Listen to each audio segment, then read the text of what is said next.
তাদের কৃতদাস এবং তল্পিবাহকে পরিণত করেছে এই বিজেপির সরকার। গতকালকের যে ঘটনা, তাদের কাছে যদি প্রকৃত সদুত্তর থাকতো তাহলে আপনি দেখা করতেন, কথা বলতেন।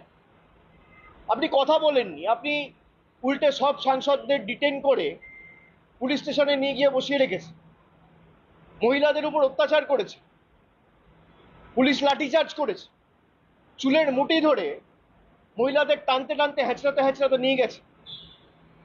আমাদের কালকে একাধিক সাংসদ, এমনকি মিতালি বাগ, সেও অসুস্থ হয়ে পড়েছে, আপনারা দেখেছেন, পুলিশের অত্যাচারের কারণ।